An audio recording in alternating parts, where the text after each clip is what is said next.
नाकोदा से थाना क्षेत्र से मारपीट की घटना सामने आई है। सूत्रों के अनुसार आपसी वाद विवाद के चलते मामला अचानक हिंसक हो गया। घटना में एक व्यक्ति को चोटें आई हैं, जिसे उपचार के लिए अस्पताल में भर्ती कराया गया है। सूचना मिलते ही तहसील पुलिस मौके पर पहुंची और मामले की जांच शुरू कर दी है। पुलिस द्वारा दोनों पक्षों से पूछताछ की जा रही है और आगे की कार्रवाई जारी है। पोलीस स्टेशन तहसील येथे अपराध क्रमांक 869/25 कलम 118(2), 115(2), 352, 351, 335 भारतीय न्याय संहिता सहकलम 425 आर्म ऍक्ट, त्याचप्रमाणे अपराध क्रमांक 870/25 कलम 118(1), 115(2), 352, 351, 335 भारतीय न्याय संहिता सहकलम 425 आर्म ऍक्ट अन्वये 2 गुन्हे दाखल करण्यात आलेले आहे।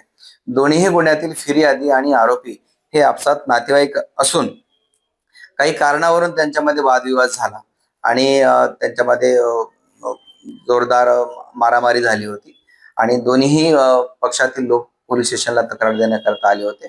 त्या अन्वये आम्ही अपराध क्रमांक 869 मध्ये मोहम्मद वसीम वय अंदाजे 40 वर्षे, मोहम्मद कामरान वय अंदाजे 21 वर्षे, मोहम्मद फैजान वय अंदाजे 36 वर्षे, मोहम्मद खालिद वय अंदाजे 55 वर्षे यांच्या विरुद्ध फिर्यादी नामे जावेद अख्तर, शमीम अख्तर यांच्या तक्रारीवरून गुन्हा दाखल केलेला आहे।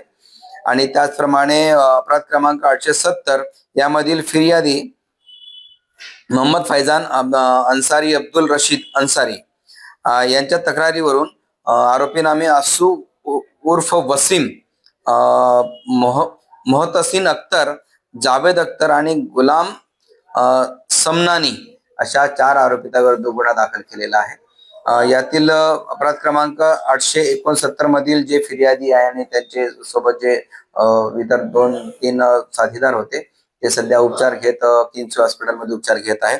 आणि अपराध क्रमांक 870 मधील जे आरोपी आहे त्यामधील आम्ही 2 आरोपितांना अटक केलेली आहे। उर्वरित आरोपी आम्ही लवकरच अटक करू।